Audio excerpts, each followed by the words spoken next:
What's happening?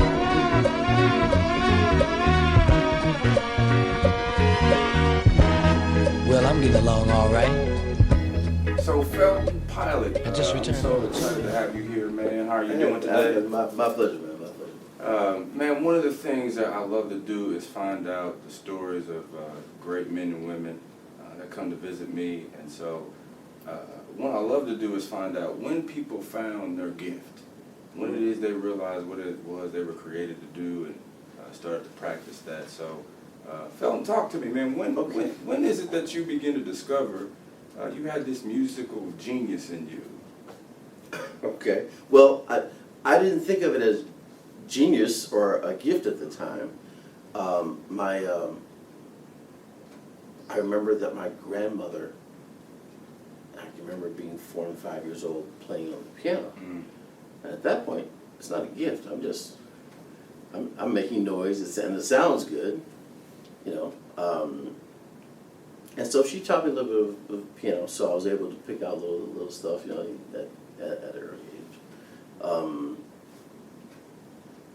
I think it was like 5th grade, I wanted to join the band in my elementary school. Mm.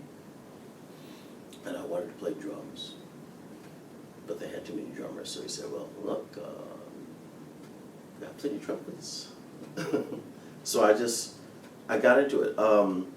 My mother was a music major. Mm. So as far as I can remember, there's always been a piano at my house. Right? So it was just something I just grew into, you know. And of course, while I'm in the middle of practicing piano and stuff like that, I'm not considering it a gift. I'm like, damn, it's something I have to do, you know. I gotta practice. So it's not, it didn't become useful to me, I guess, until I started being in the band in junior high school. Mm-hmm. You know, I was like 4th chair trumpet, you know, something like that. But it was fun. That, you know, that's when that adrenaline rush started happening, being on stage. You know. Do you remember your first performance before people, where you thought to yourself, I really liked it? 4th grade. We were doing an assembly in 4th grade, and for those of you who might remember Mitch Miller, mm-hmm. You know, he had a TV show back then. That was 19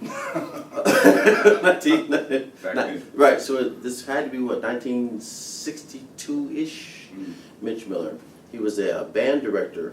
Had his own TV show on NBC, if I'm not mistaken. He had a singer named Lester. And he had a very unique style of directing his band. You know, mm-hmm. Most conductors do this thing, right? His was all about right here, and he'd turn around, the band, he'd turn around and face the camera. That was his whole thing, right? And so we were doing a spoof on something, and my teacher, Ms. Larson, 4th grade teacher, had someone standing in front. She said, you know, do it like Mitch Miller. And the guy didn't have it, and I'm standing back and said, like, he's not doing it right. 4th grade. Uh-huh. And she's like, oh, come on out. Look it up. And so that was my first performance at 4th grade. And I turned around facing the audience, and this big round of applause. I'm like, yeah, I'm liking this. You know. Someone said that all musicians have this like built-in insecurity, and that's why we seek that approval from the audiences. Mm-hmm. Yeah, well, they might be right, because I was like, these people are applauding, they're applauding for this one. This is the kind of, this is it feels good. At that moment, it sounds like you got acceptance. I wanted to be a performer. Mm-hmm. That was my deciding day right there. So, your mother was a musician too, so you kind of had an edge here. This is an advantage you mm-hmm. might have a little bit. Did your father, did he play instruments at all? No, he just loved to sing. Mm-hmm. Yeah. My mother was a music major, you know, so I was always around classical music. And back when we had a hi-fi, there's another old term for you here. You know, it was like a race to who could get to the hi-fi first. And one day, you know, we had the old record players, and you could stack up, you know, some records. And if it was my mom who got there first, we'd be listening to classical music for the next hour or two. Mm-hmm. If it was my dad, it was jazz. It was going to be Count Basie, Duke Ellington, the Jackie Gleason Orchestra, Frank Sinatra. Yeah, I mean, you were always out. So it was music in my house every single day. Every single day. Yeah. Okay, now there's one thing from I like playing, I like getting in front of my class in middle school, and then there's another thing where I'm making money doing this thing. When did that transition? Okay.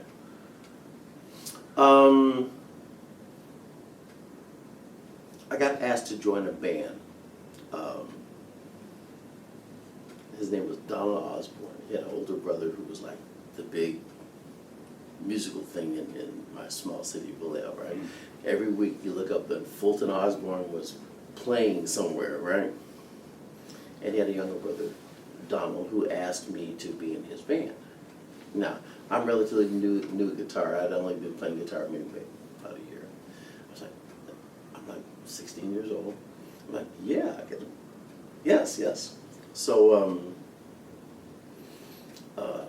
he played keyboards. He's Don, really good. I mean, really good. So he had me on guitar, a guy named Walter Kors, white guy on the bass, and a guy named David Graham, who was relative to Larry Graham and family, right, on drums, right.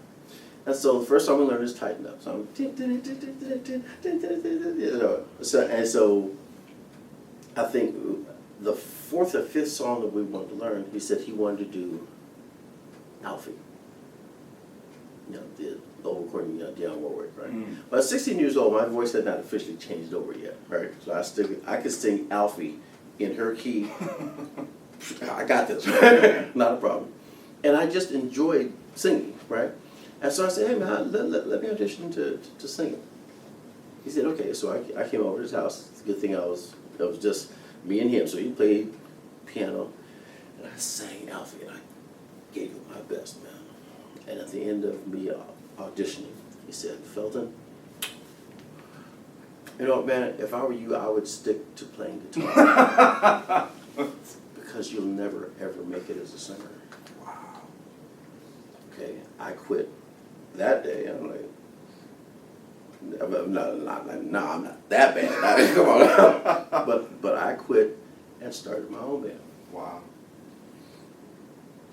My first gig, we made $60. Wow. Total. I mean, that was at the Oakland Army base. We were so young. We weren't even supposed to be on the base. I'm only 16 years old. I'm not even supposed to be in the part, right? But yeah, that was my start. Wow. When I started my own band. Wait a minute.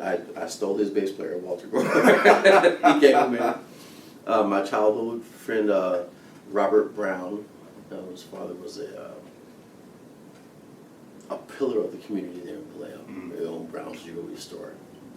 And a guy named Noel Fontanes, this Filipino guy who kind of geeky looking, but man, put this guy on keyboard, and he had perfect pitch. I mean, he's the kind of guy, you just hand him a guitar, and he just go, and just tune it, and then when you play it to the piano, it's perfect. Wow. This dude was like amazing on keyboard, so we had a 4-piece band, called ourselves In a Breed, because we were, mixed races here. And that's what I did for like a year and a half. And that was my mom that finally gave me the Oakland Army base. And that was the beginning of my professional career. Oh wait, so I gotta go back here. When this guy told you you couldn't sing, I mean, it sounds like that did something to you. Like most people can crumble, they won't bounce back. What was that in you that said, hey? To this day, I'm still thanking him for providing that inspiration for me to say, oh no. I have more confidence in myself than for someone to tell me I can't. Wow. Those are the nuggets when I do stuff like this I love, man. Just seeing what it is in people that when someone you can take that same moment and somebody will become oppressed, depressed, bury their gift, but not brothers like you. So you go from there, you begin to build this band, put a band together. What was that like for you to begin to kind of put your own band together? What was that feeling like? It was work, you know.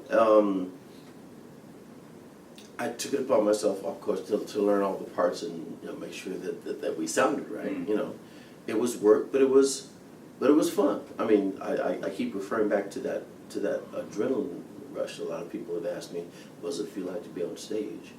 And my response is, you know, that feeling that you get, you know, that when your employer has told you that you've done a good job, Yeah. that good rush you Yeah. get. I get that from all 2,000 of my employers at the same time. Wow. You know, so that that's what kept me going. You know, the fact that we could get out there and play music, and while we're playing a song, there's people getting onto the dance floor. Mm-hmm. I mean, for a top 40 band, oh, that's our rush. Oh, people are enjoying what you're doing, Mm-hmm. and they, you know, so that's it. Well, Paul Thomas, just man, has been educating me, and he's killing me with how ignorant I am about all these songs I grew up listening to and not really knowing who these guys were, the names of some of these bands because of hip hop and the way that they sample all this great music. Tell me about ConFunkShun, man. Tell me about how that came together. Okay. And tell me how that came about. While I had my band going, there was this other group across town called Project Soul, right? Now, as good as I thought we were, these guys were better. You know, we were in Battle of the Bands together. We, you know, and anytime Project Soul was in, you know, no, we were not going to. That was not going to happen, right? And I disbanded my band, and then we formed a second band called Second Movement, and I was trying to upgrade it some. That didn't work out. I think what happened was my drummer was getting bad grades in school, so his father pulled him out. I just said, screw this, I'm not, it's not giving me what I want. And then Michael Cooper from Project Soul found out that the band had broke up, and he just showed up the door. Dude, man, I heard that your band broke up. Would you consider joining us? And I'm like, I'll think about it. I'll get back to you. He worked on it. Yes. But I do have to say that the year before that happened, there was a group on the Stax recording label called the Soul Children, right? And they were scheduled to come out to Oakland and do a concert. Well, they weren't going to bring their band, and somehow, I don't know how it happened, but Project Soul's manager, Joe Connors, volunteered Project Soul to be their backup band, right? And Michael had approached me, you know, as an additional trumpet player and keyboard player to come and just sit in with them just for that gig, right? And so we did I think probably a 30, 40-minute show as the backup band for the Soul Children.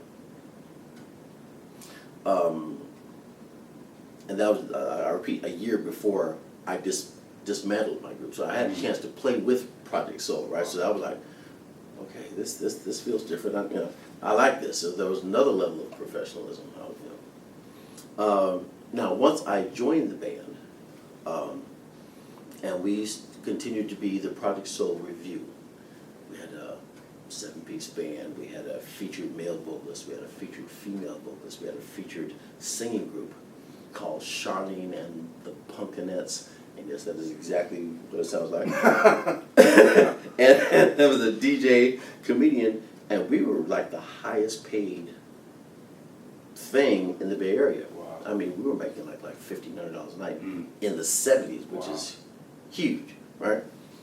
So anyway, the Soul Children came out to do a concert at some club that they were normally playing at, and Michael and I went to go see them. You know, the place was crowded. The only place was they were using part of the dance floor this time. We plopped ourselves down on the dance floor, on the floor, you know, just watching the show. Norman West, after the show, said, what are you guys doing? And we're still playing gigs. And either Michael or I said, well, yeah, we're sitting around just waiting to be you guys' backup band. And Norman said, really? And he fired his band that night. Fired the band, sent them home. said, y'all serious? Let's go. 3 days later, we are telling our families goodbye in Atlanta, California. And you never left home. I mean, you know, we're all going to the same junior college 10 miles up the street. I mean, everyone in the band, right? 3 days later, we are all packed up and we're about to start our new life in Memphis, Tennessee, 2,107 miles away. And they put us on the bus, August 7th, 1972, and that's where our lives just took a strong upward turn. So as a counselor, I need to go find these brothers who were fired August the 7th. They probably need some real trauma, PTSD. Wait. Yes, you do. Wait. But hold on. I can tell you what one of them do is now. The guitar player from that band, they were called Felton Pilate. He's Charlie Wilson's guitar player. Wow. Yeah, so he's done well for himself. They had their keyboard player's name was Andrew Brickforth. He was part of the group Brick. You know, so I mean, it's interesting how life turns corners here. You know, so we're with the Soul Children for 2 years, touring around with their backup group, and then they said, "Well, you know what? We need an opening act. You guys just need to open a show for us." So now, but we've left behind the male vocalist and the female vocalist and the backup. So now, I'm the new guy in the group. I'm the guy with the high voice. Well, all right. Well, the lead singer, the featured male vocalist, had this high falsetto, almost stylistics kind of thing. Just going, all right, Felton, you need to take over where he left off. You know. So I wound up singing all the songs that he used to sing. You know. And we would open up the shows, so we started getting a name for ourselves just based on the Soul Children, you know. Let me rewind back a little bit, right? Another story. I'm with Project Soul, and 1971, they're doing a fundraiser for sickle cell anemia at the Hardy Theater in Berkeley, Oakland, California, right? Stevie Wonder's there, Donny Hathaway. I mean, people just came in just, you know, to do this concert. And someone told us that we could perform. Oh, they were performing for free. Yeah, glad to do it. But Donny Hathaway's already performed, you know. Stevie Wonder's already performed. And then they still got groups of stuff coming on. Now we're still sitting out in the dressing room, you know, actually waiting our turn. There's a group called Marvin Holmes and the Uptights. You know, they had a couple of hits back in the late 60s, early 70s, local Bay Area group. They had a 5-piece horn section, and they were over in the corner warming up, doing this jazz arrangement of what's going on, and we're sitting back on. You know, when we grew up, we want to sound like that's what we want to sound like, you know. Rufus Thomas had a reputation of, because his songs just had this simple groove, easy to pick up, and he would rarely had his own. He would just go fly somewhere, find some band and do his stuff, and just walk on stage and just go jam, right? So he cast Marvin Holmes and the Uptights, and the stage is up here. The dressing rooms are down a flight of stairs, and we're listening, and we're still waiting to go. And they keep passing us up, right? So we're listening to them playing Walk the Dog. Now, you might not be familiar with this, but the song is based on like a three-chord progression, just a blues progression. And they had this jazz thing feel. And after the song, we are hearing him say, all right, y'all, I'll be right back. In front of 2,000 people. He sticks his head down in the dressing room. He said, is there a band down here that can play? And we're like, he said, y'all know breakdown? And we had just learned it. And that was one of the ones that they allowed me to arrange. And I'm a stickler for listening to a record getting some. We had just learned it, and Michael was singing lead vocal. I'm like, yeah, we know it. All right, he walks back up on stage. Excuse me, I'm sorry. It says, y'all can go.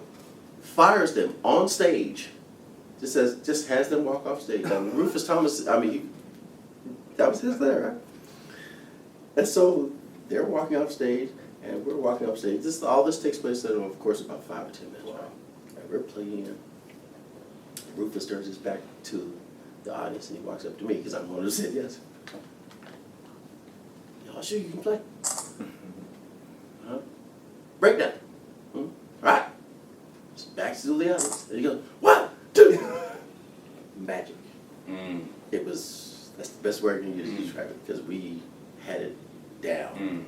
Sounded just like the record. He walked away a very happy man, and he remembered us. Fast forward, 1972. 3 weeks after we left Vallejo, we're playing at the, every year LA does a thing, the Watts Music Festival, right?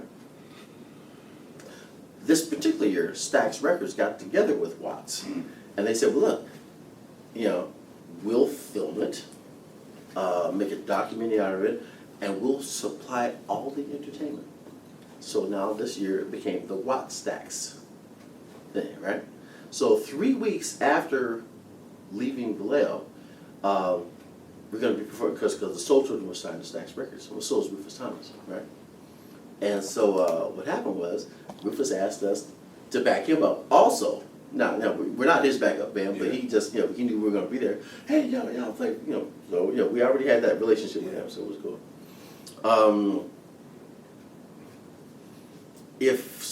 Now, the interesting and unfortunate part that the Soul Children's footage didn't make it to the movie. They did make a movie.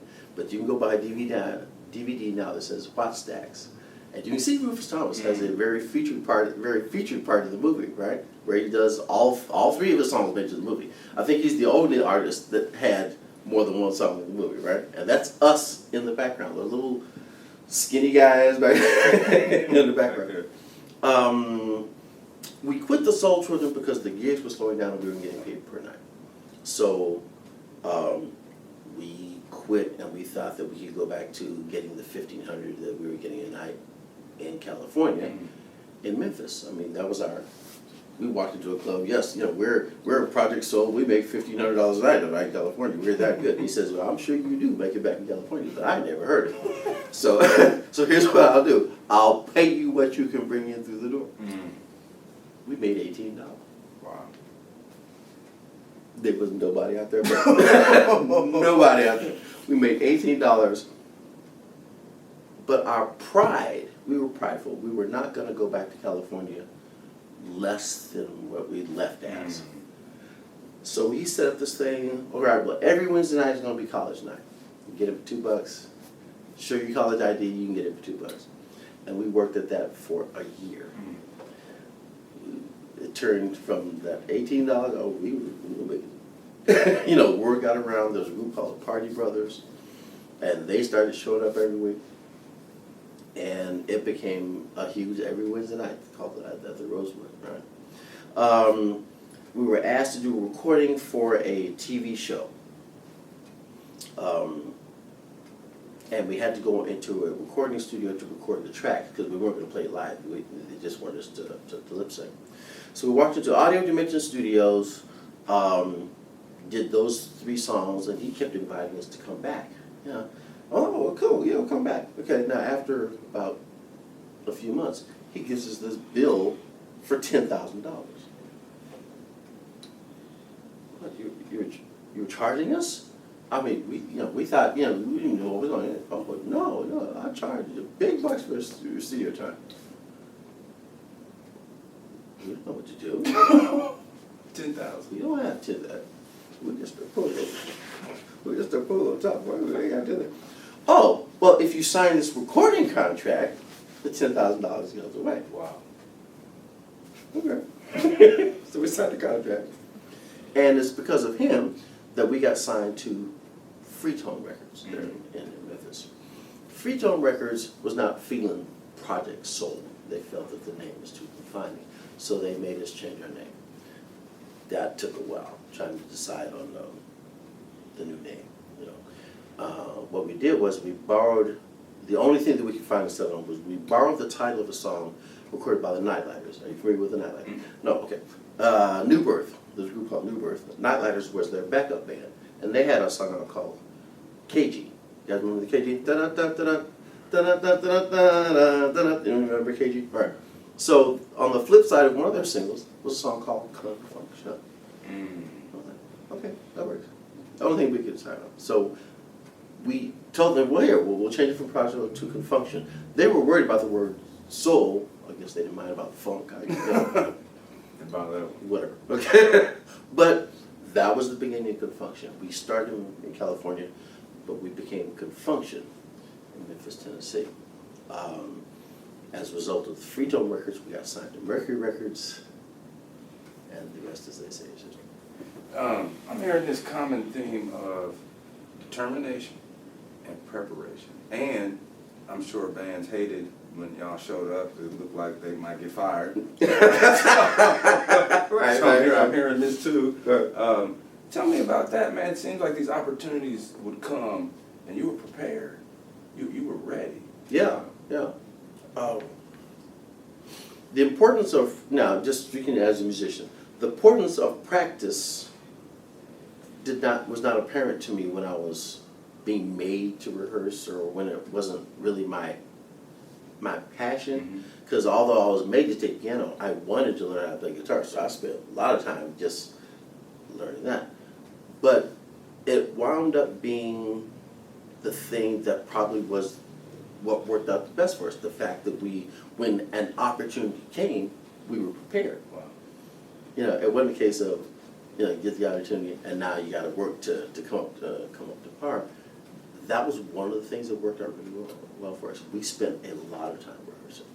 You know? Okay, now you got to tell us. You do all kinds of things, from singing to playing to understanding just how this whole music thing works.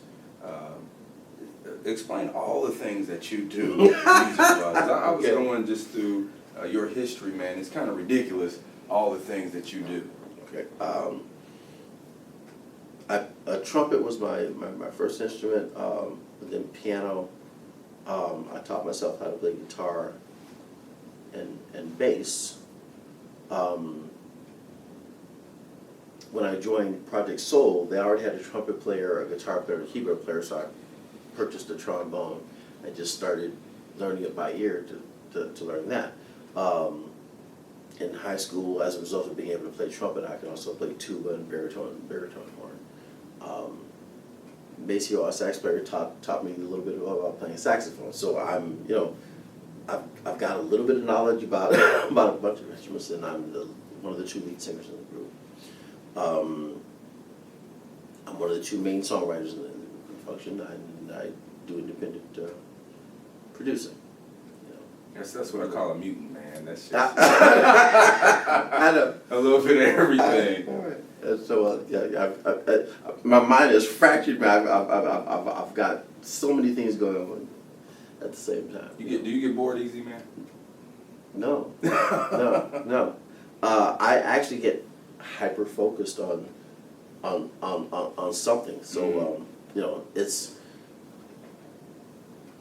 never a case of bored for me, you know, because even when I'm sitting down doing nothing, my mind is creating or editing something, or I've got an idea. Oh, a new song idea.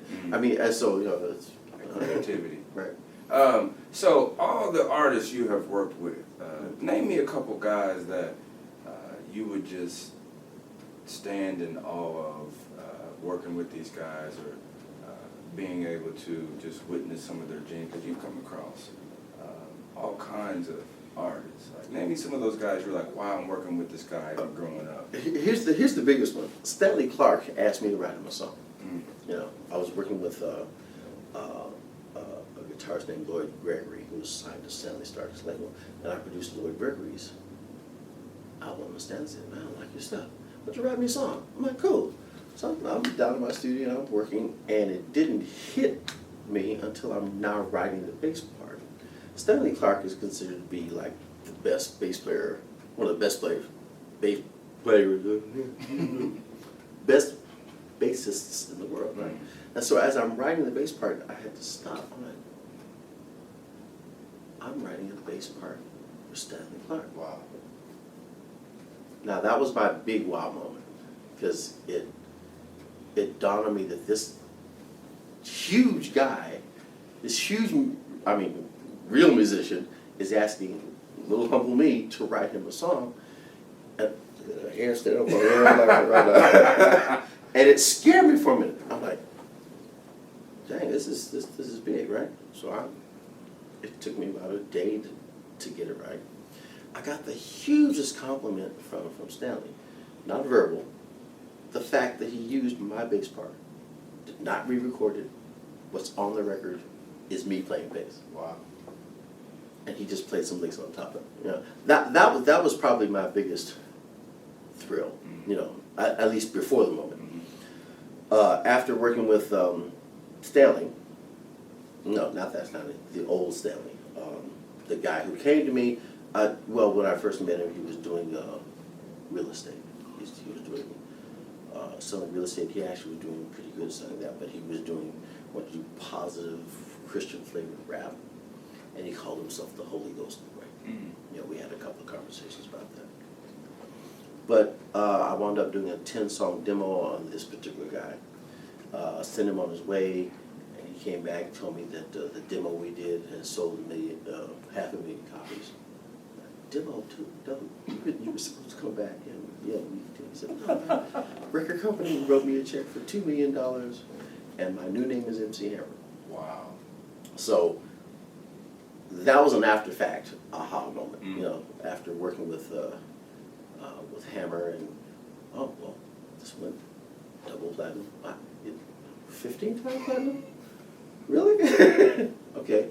And it didn't feel like it at the moment, because it just felt like a blur. But that when I go back and look at it, I'm like, I'm in awe, I'm blessed just because it happened. You know, to get my name mentioned in the same paragraph as Quincy Jones. I mean, it's just because we're nominated for Producing Album of the Year, right? That was big. I mean, people joke around and say, well, you didn't win. And you hear people always say, well, it's an honor to be nominated. And you're saying to yourself, no, but you didn't win. You didn't get. No, I'm serious, man. I mean, they said Quincy Jones's name. They said my name. And, man, I'm sitting there just thanking the Lord, man. Oh, my goodness, I am here. You know, I'm in the middle of. Yeah, at least that year, I'm in the middle of what's going on here, so it's big. What are you up to now, man? I mean, you're still going. Talk to us. I'm still going. As a matter of fact, no. ConFunkShun has a brand new single out. I mean, it's been out for about a month.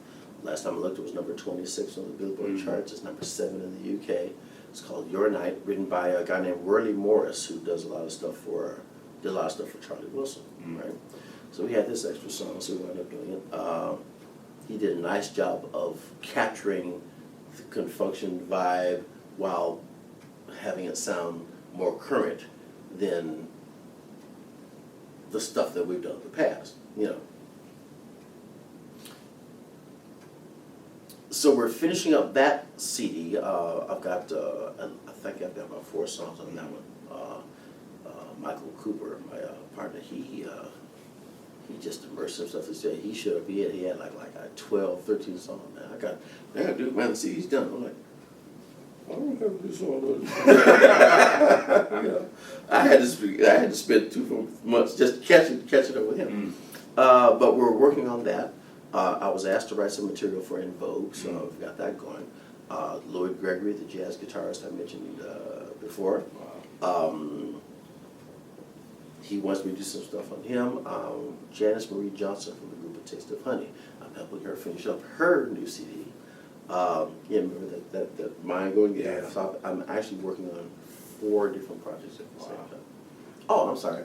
And then I was asked to do my own solo CD. So now I have 5 more items on my plate. You're a busy man. Yes. But there are worse things to complain about. That's right. Than being too busy. Yep. There are people that will be watching this, and a lot of times I'm trying to pour into young people to help them discover their gifts and skills so they can do what it is God created for them to do. What would you tell them, especially those who want to do music, but anybody who wants to just discover what their gifts are, what would you tell them? Ooh. Perfect your craft.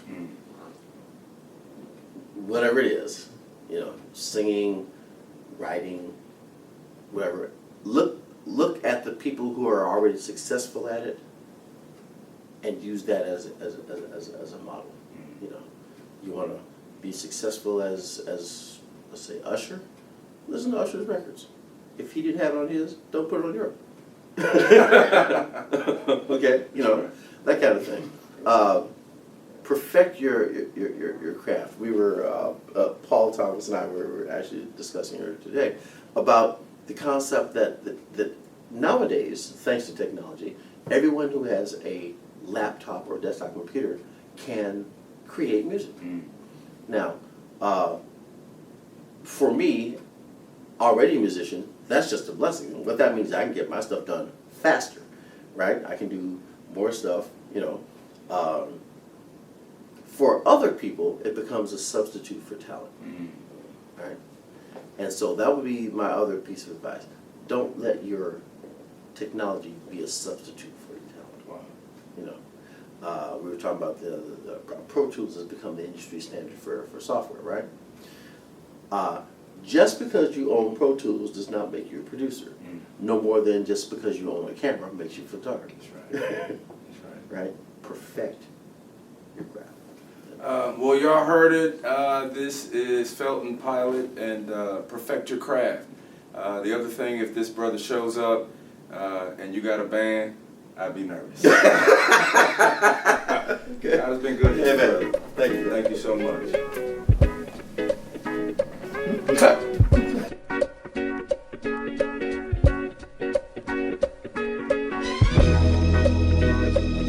Hey, what's happening?